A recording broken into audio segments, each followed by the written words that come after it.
ಎಲ್ಲರೂ ದಯಮಾಡಿ ಕುಳಿತುಕೊಳ್ಳಬೇಕು. ಪ್ರಧಾನಮಂತ್ರಿಗಳು ವೇದಿಕೆಗೆ ಆಗಮಿಸಿದ್ದಾರೆ. ಕೆಲವೇ ನಿಮಿಷಗಳಲ್ಲಿ ಅವರು ನಿಮ್ಮನ್ನು ಉದ್ದೇಶಿಸಿ ಮಾತನಾಡ್ತಾರೆ. ಒಂದು 5 ನಿಮಿಷ ದಯಮಾಡಿ ಎಲ್ಲರೂ ಕೆಳಗಡೆ ಕೂತ್ಕೋಬೇಕು. ಕಂಬ ಹತ್ತಿದವರು, ಆಮೇಲೆ ಈ ಕಡೆ ಕುರ್ಚಿ ಇಲ್ಲಿ ಖಾಲಿ ಇದೆ, ಅವ್ರನ್ನೆಲ್ಲರನ್ನು ಬಿಡ್ಬೇಕಲ್ಲೇ. ಅಲ್ಲಿ ಕಳಿಸ್ಕೊಟ್ಬಿಡಿ, ಎಲ್ಲರನ್ನು ಖಾಲಿ ಇರೋದು ಬೇಡ, ಎಲ್ಲರೂ ಬಂದ್ಬಿಡಿ. ಅಲ್ಲೇ ನೀವೆಲ್ಲರೂ ಬರ್ರಿ, ಅಲ್ಲೇ ಬಂದು ಕೂತ್ಕೊಳ್ಳಿ, ಎಲ್ಲರೂ ಬನ್ನಿ. बोलो भारत माता की। मंच पर विराजमान भारत के आदरणीय प्रधानमंत्री जी नरेंद्र भाई मोदी जी, कर्नाटक के भूतपूर्व मुख्यमंत्री येडियुरप्पा जी, ईश्वरप्पा जी, सारा हमारा एमएलए गण उपस्थित, सभी नेता नेता आए, कोने कोने से आए हुए सभी महानुभावों को नमन करते हुए, सर आप पिछले बार यहां आए थे, भारत का प्रधानमंत्री का अभ्यर्थी बनकर ये धरती पर आप आए थे। आज आप सिर्फ ही सर भारत का प्रधानमंत्री नहीं, विश्वमान्य नेता बनकर ये भूमि पे आप आए हैं। आपको हम ये महात्मा बसवेश्वर का तपस्वी भूमि के ओर से, सभी नेतागण के ओर से आपका हार्दिक स्वागत मैं आपको करता हूं। इसीलिए सब मंच पर विराजमान ಎಲ್ಲ ನಾಯಕರಿಗೂ ಕೂಡ ನಾನು ಸ್ವಾಗತವನ್ನು ಮಾಡಿ ಪ್ರಧಾನಮಂತ್ರಿಗಳಿಗೆ ಈಗ ಮಾಲಾರ್ಪಣೆ ನಡೀತದೆ. ನಂತರದಲ್ಲಿ ಅವರು ಮಾತನಾಡ್ತಾರೆ. ಎಲ್ಲರೂ ಸಹಕರಿಸಬೇಕು ಅನ್ನುವಂತ ವಿನಂತಿಯನ್ನು ಮಾಡ್ತೇನೆ. ಬಾಗಲಕೋಟೆ ಲೋಕಸಭಾ ಕ್ಷೇತ್ರದಿಂದ ಜಿಲ್ಲೆಯ ಪ್ರಮುಖರಿಂದ ಪ್ರಧಾನಮಂತ್ರಿಗಳಿಗೆ ಸನ್ಮಾನವನ್ನು ನೆರವೇರಿಸಿಕೊಳ್ಳಲಾಗುವುದು. बोलो भारत माता की, बोलो भारत माता की। नरेंद्र मोदी ಅವರಿಗೆ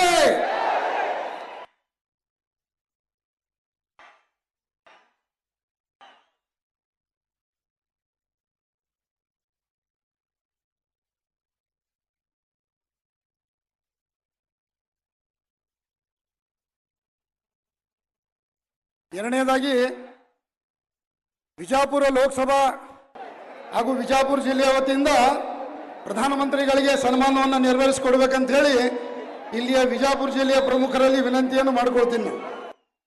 ಭಾರತ್ ಮಾತಾ ಕಿ, ಭಾರತ್ ಮಾತಾ ಕಿ। ನರೇಂದ್ರ ಮೋದಿ ಅವರಿಗೆ, ನರೇಂದ್ರ ಮೋದಿ ಅವರಿಗೆ।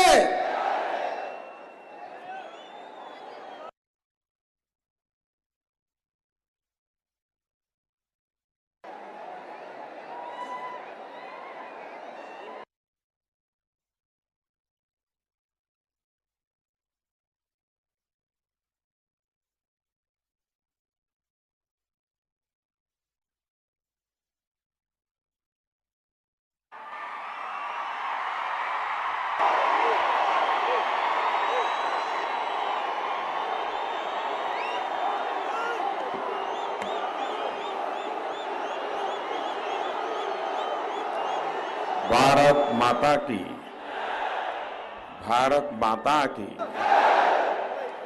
यहाँ विशाल संख्या में पधारे हुए पूज्य संतगण को मैं प्रणाम करता हूं।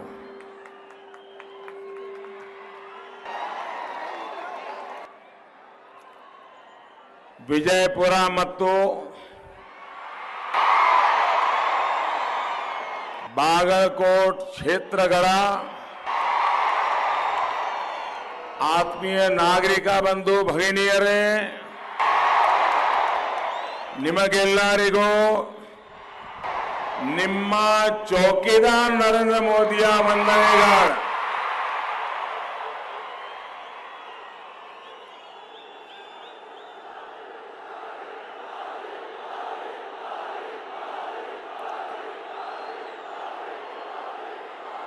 ये मंदिरों मठों की धरती है। ये सभी आराध्य देवी देवताओं को, गुरुजनों को मैं नमन करता हूं। ये वो भूमि है जिसने बसवन्ना का वरदान देश को दिया। बसवन्ना ने अनुभव मंडप की ऐसी धारा देश को दी जो हमारे संस्कारों में रची बसी है।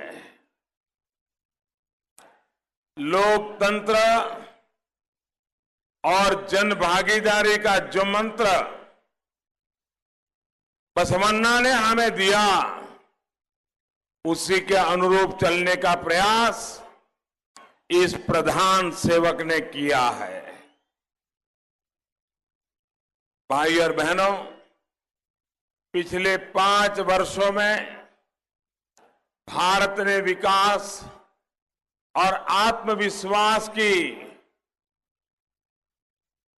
जो भी सीढ़ियां चढ़ी हैं, उसके पीछे सिर्फ और सिर्फ आपका आशीर्वाद है।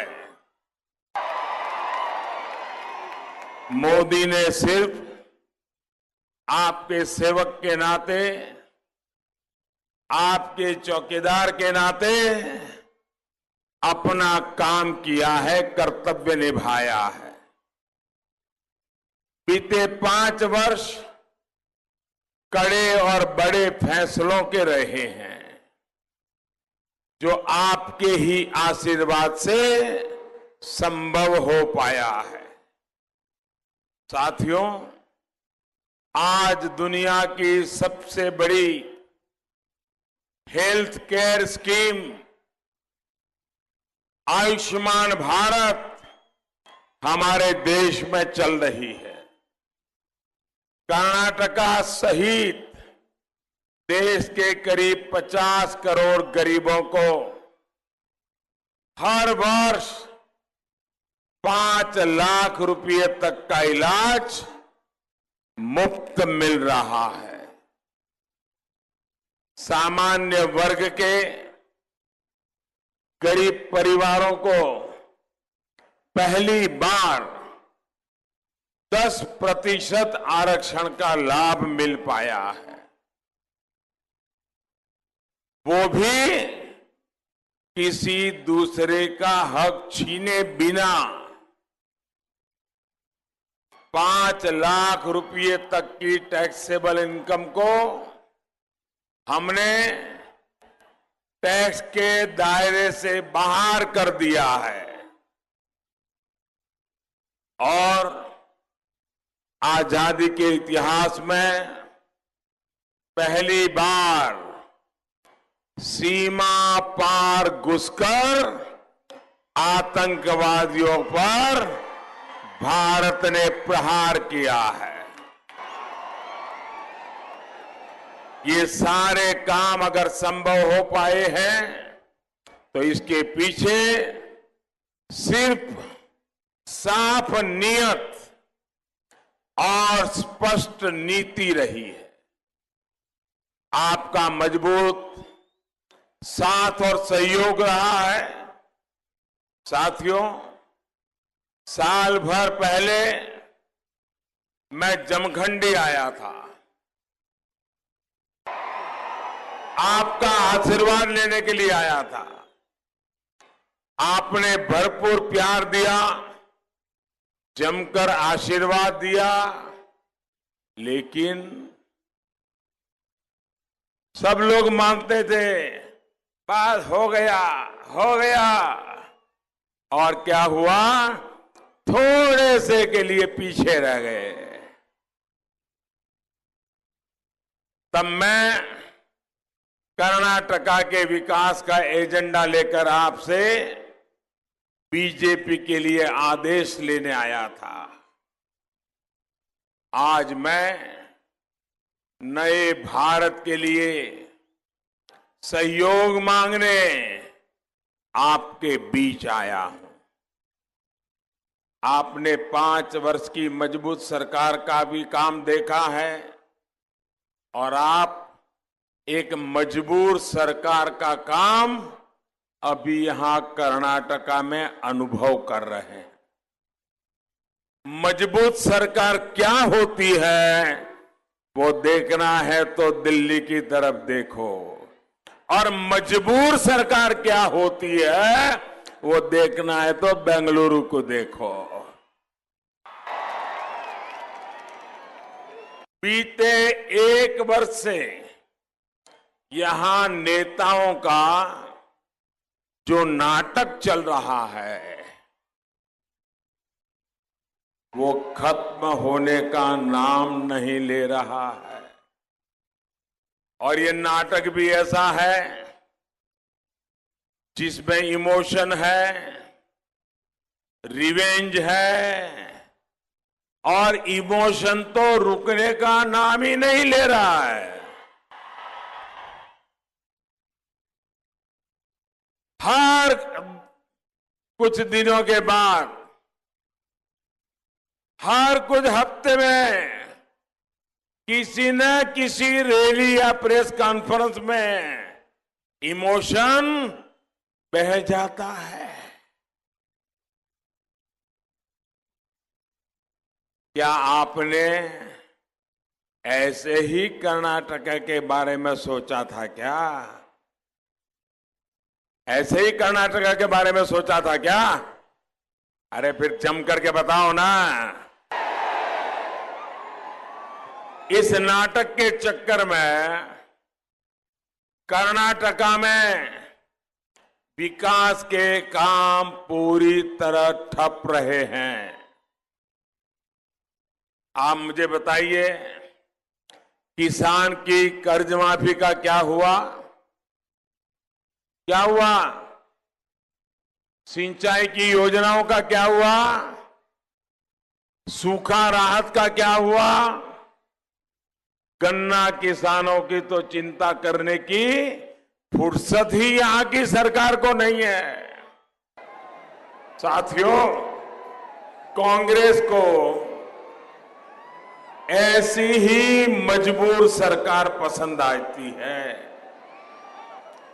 ऐसे ही मजबूर मुख्यमंत्री और उनको पसंद आते हैं, और उनको प्रधानमंत्री भी ऐसा ही मजबूर बिठाना है। मजबूर मुख्यमंत्री रो रहा है,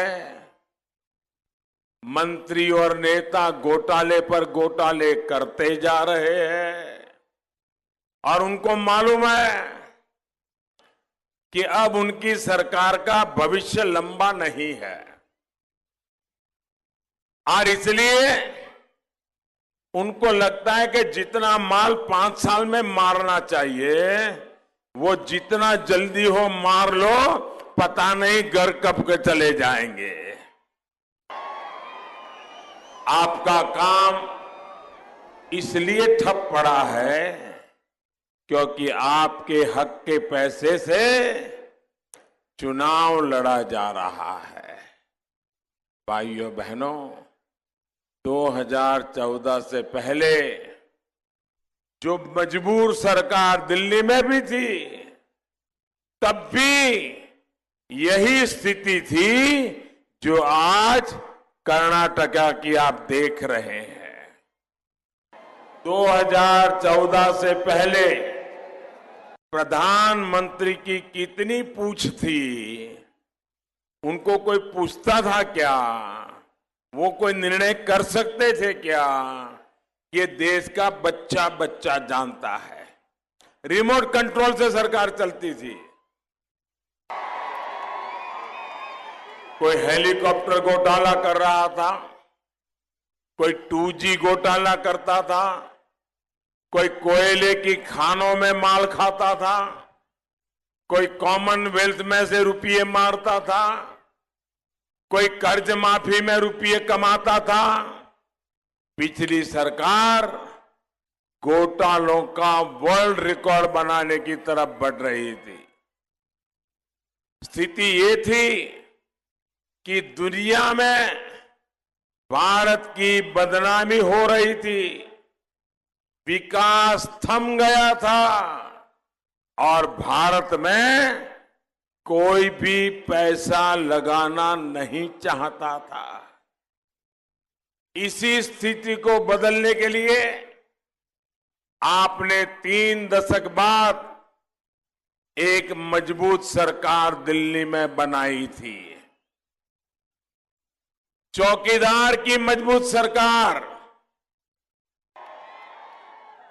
और इस चौकीदार की मजबूत सरकार ने कांग्रेस के कुशासन को बदलने का ईमानदार प्रयास किया है।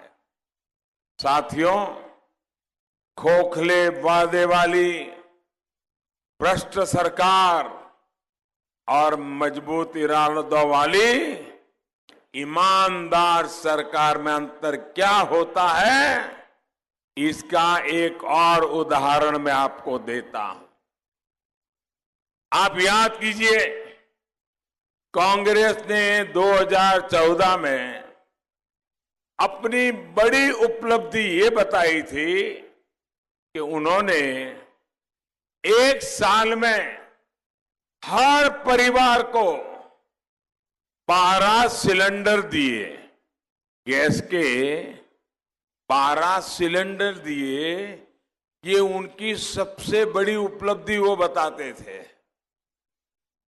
कांग्रेस ने ये भी वादा किया था वो गरीब परिवारों को पर्याप्त मिट्टी का तेल देंगे। भाइयों और बहनों, आपके इस चौकीदार ने क्या किया? फर्क पता चलेगा आपको। वे 12 सिलेंडर में अटके थे और ये चौकीदार ने क्या किया? जिन गरीब, दलित, वंचित, पिछड़ी बहनों को ये पर्याप्त मिट्टी का तेल देना चाहता था, उनको इस प्रधान सेवक ने एलपीजी गैस का सिलेंडर मुफ्त में गैस कनेक्शन दे दिया। बागलकोट, बीजापुर सहित कर्नाटक की 26 लाख से अधिक गरीब परिवारों को उनके किचन में आज एलपीजी पर खाना पक रहा है। इतना ही नहीं, आपकी जरूरत पूरी करने के लिए जितने भी सिलेंडर चाहिए वो समय पर आपको आज मिल रहे हैं। ये फर्क होता है सही नियत और बदनीयत वाली सरकारों के बीच। साथियों, इसी तरह मजबूत इरादों वाली दमदार सरकार और डरने वाली मजबूर सरकार का अंतर भी आपको मैं बता दूं। 2009 में मुंबई के आतंकी हमले के बाद चुनाव हुए थे। कांग्रेस ने तब अपने ढकोसला पत्र में, उन्होंने अपना जो मैनिफेस्टो निकाला ना, वो ढकोसला पत्र है और कुछ नहीं है। तब उन्होंने अपने ढकोसला पत्र में सबसे बड़ी उपलब्धि क्या बताई थी? आप भी भूल गए होंगे, कांग्रेस वाले भी भूल गए होंगे, और मीडिया के कुछ मित्रों को तो कांग्रेस के लिए कुछ कहने की उनकी हिम्मत ही नहीं होती है या तैयारी नहीं। आज मैं याद कराना चाहता हूं, कांग्रेस ने अपने मैनिफेस्टो में अपनी उपलब्धि बताई थी कि उन्होंने, यानी मुंबई के बम धमाकों की बात करता हूं, ताज के अंदर सैकड़ों लोगों को मार देने के इतनी भयंकर घटना के बाद कांग्रेस पार्टी क्या लिख रही है वो मैं बताता हूं। उन्होंने कहा कि उन्होंने पाकिस्तान को ये मानने पर मजबूर कर दिया कि धमाकों में पाकिस्तान के नागरिक शामिल है। इतनी सी बात को कांग्रेस ने अपनी बहुत बड़ी सिद्धि माना था, बहुत बड़ी जीत बताया था। अब बताइए, पाकिस्तान ने माना कि आतंकी उसके है और उसके बाद फिर डंके की चोट पर धमाका कराता रहा, भारत को ही न्यूक्लियर बम की धमकी देता रहा। भाइयों और बहनों, कांग्रेस की मजबूर सरकार के दौरान पाकिस्तान खुलेआम कहता था कि ये उनके जिहादी है, कर लो, क्या कर सकते हो। और कांग्रेस की मजबूर सरकार दुनिया में जाते रोती रहती थी, रोती रहती। ये दृश्य था कांग्रेस का, मजबूर सरकार का। और अब दूसरा दृश्य आपके सामने है। 2014 में जो मजबूत सरकार बनाई, आपने जो मजबूत सरकार दी, उसका परिणाम है कि आज हम पाकिस्तान के भीतर जाकर आतंकवादियों को मारते हैं और पाकिस्तान दुनिया भर में रोता फिर रहा है, रोता फिरता है। आज पाकिस्तान से एक ही आवाज आती है दुनिया में, जहां जाता है वहां, बचाओ बचाओ बचाओ बचाओ। ये मोदी मारता है, मोदी मारता है, मोदी मारता है।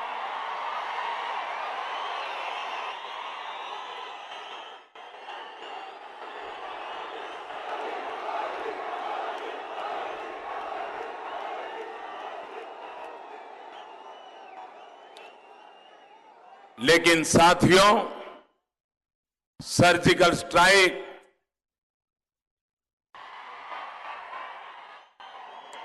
और एयर स्ट्राइक जो हमारे सपूतों को की है, उसको कांग्रेस स्वीकार करने को तैयार नहीं, उसको जीत मानने को तैयार नहीं। भाइयों और बहनों, सच्चाई यही है कि कांग्रेस हो, जेडीएस हो, ये सारे महामिलावटी राष्ट्रहित में नहीं, सिर्फ अपने वोट बैंक के हित में सोचते हैं।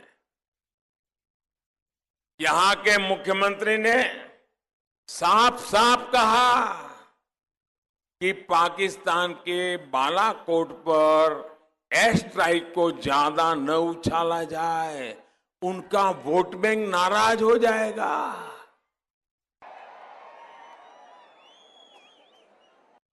आप बताइए,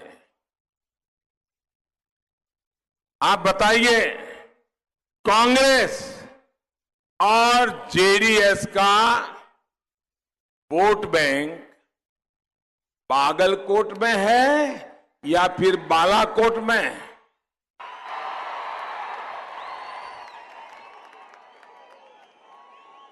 ये कांग्रेस जेडीएस को तय करना है और आपको भी उनसे ये सवाल करने हैं। भाइयों बहनों, और मुझे बराबर याद है जब रात में एयर स्ट्राइक हुई,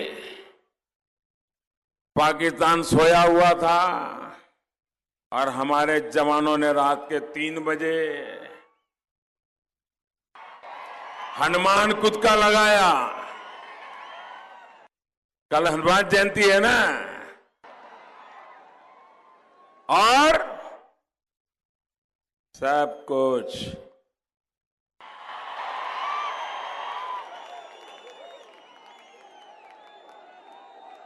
और पाकिस्तान ने सुबह सुबह दुनिया को बताया 5 बजे ट्वीट करके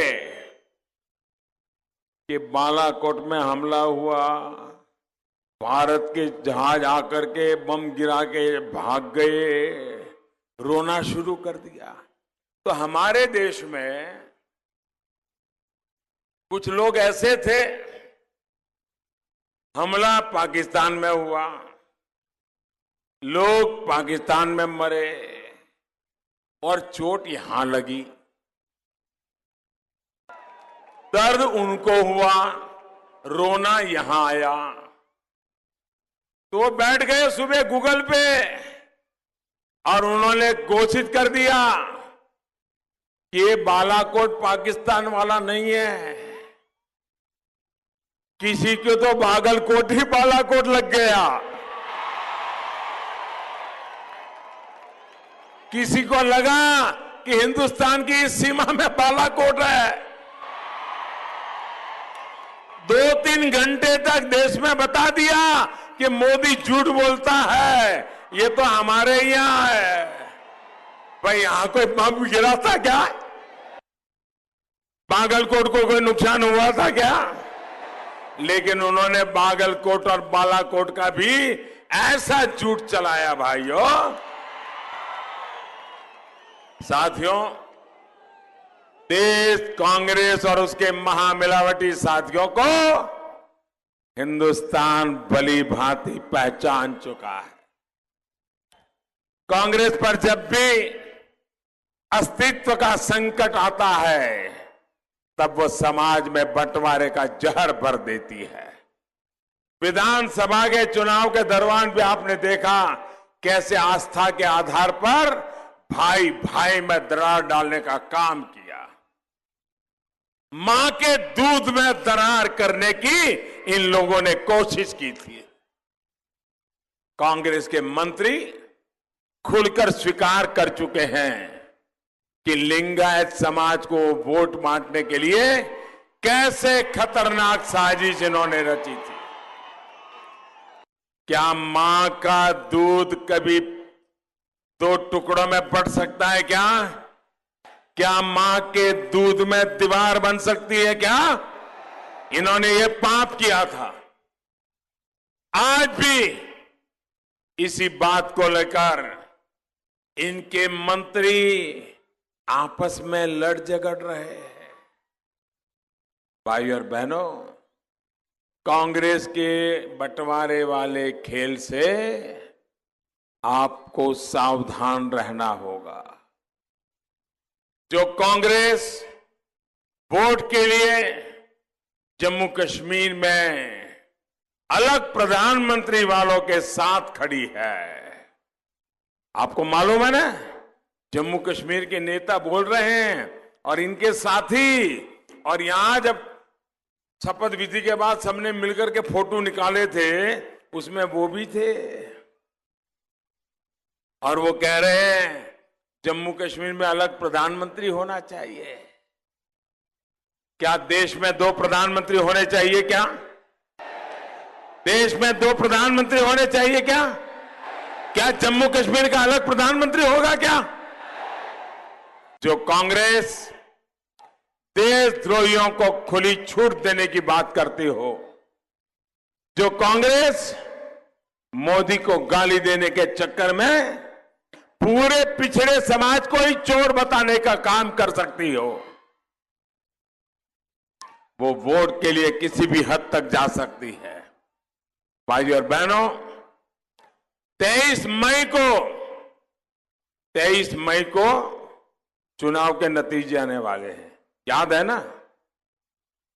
23 मई को फिर एक बार 23 मई को फिर एक बार जब मोदी सरकार आप बनाएंगे, तब हमने देश की आकांक्षाओं को पूरा करने का संकल्प लिया है।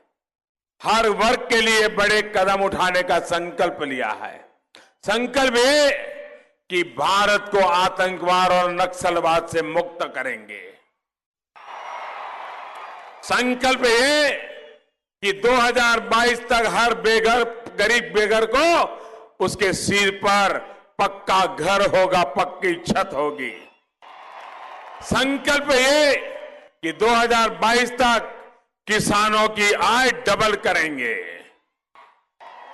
अभी जो क्षेत्रीय किसानों के खाते में हर साल 75,000 करोड़ रुपए जमा कराने की योजना चल रही है, सरकार बनने के बाद उसको तो लागू रखेंगे, लेकिन अभी जो 5 एकड़ का रोक है, नियम है, वो 5 एकड़ का नियम हटा देंगे और सभी किसानों को फायदा देंगे।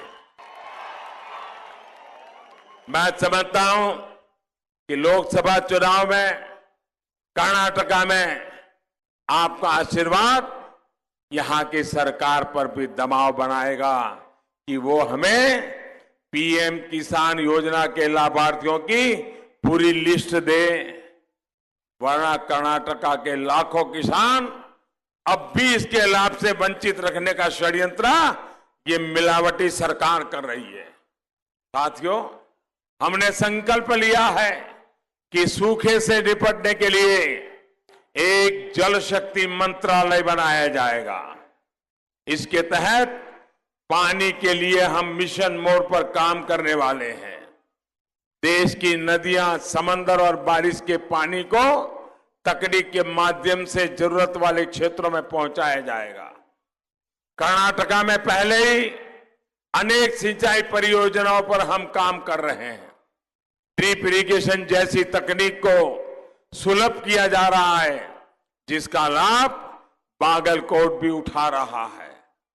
अलामट्टी डैम की साफ सफाई को लेकर भी हर प्रकार की मदद देने के लिए हम प्रतिबद्ध हैं, लेकिन यहां की सरकार को फुर्सत ही नहीं है।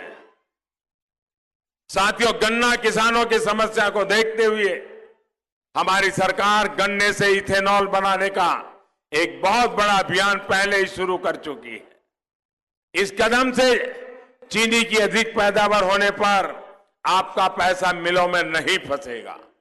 इथेनॉल बनने से कीमत भी आपको ज्यादा मिलेगी। भाइयों और बहनों, किसान के साथ साथ बुनकरों के लिए भी अनेक काम हमने किए हैं।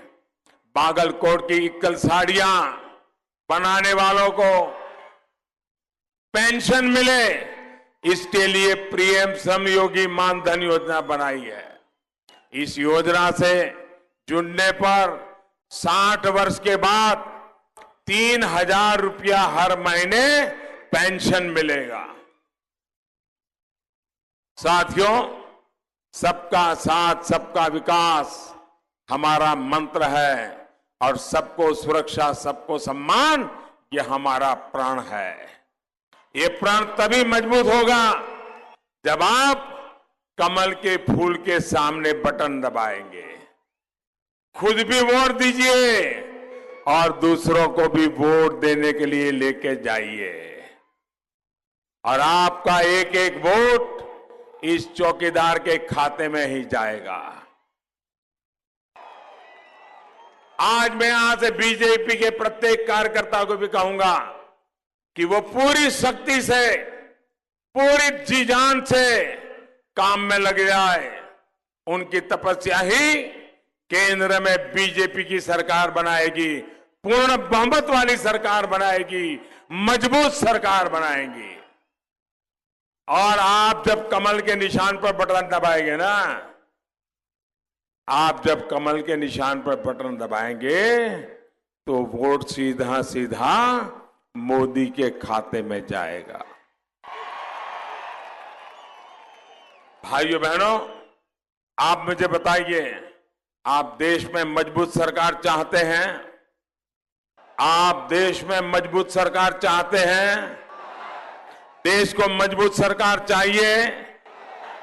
देश मजबूत होना चाहिए। मजबूत होने के लिए चौकीदार भी मजबूत चाहिए कि नहीं चाहिए? आप मेरे साथ एक संकल्प लेंगे, एक नारा लगाएंगे। मैं जब नारा बुलवाऊंगा आप बोलिए, मैं भी चौकीदार। बोलेंगे? मैं भी नन्ना ज्योति अल्ली हेड़ी, नानू चौकीदार, नगरा नगरा यल्लावू, मक्कल मक्कल यल्लारू, हरियरू कुड़ा, ताई अक्का तंगी, मने मने यल्ली, अलुवा भमे अल्लू, पार्क नल्लू, ದೇಶದ ಒಳಗಡೆ ದೇಶದ ಗಡಿಯಲ್ಲೂ ಡಾಕ್ಟರ್ ಇಂಜಿನಿಯರ್ ಕೂಡ ಶಿಕ್ಷಕ ಪ್ರೊಫೆಸರ್ ಕೂಡ ರೈಟರ್ ಜರ್ನಲಿಸ್ಟ್ ಕೂಡ ಕಾಲೆಗಾರನು ಕೂಡ ರೈತ ಕಾರ್ಮಿಕ ಕೂಡ ವ್ಯಾಪಾರಿ ಕೂಡ ವಕೀಲರು ಕೂಡ विद्यार्थी ಕೂಡ सारा देश चौकीदार। दोनों हाथ ऊपर करके पूरी ताकत से बोलिए भारत माता की, भारत माता की, भारत माता की। बहुत बहुत धन्यवाद।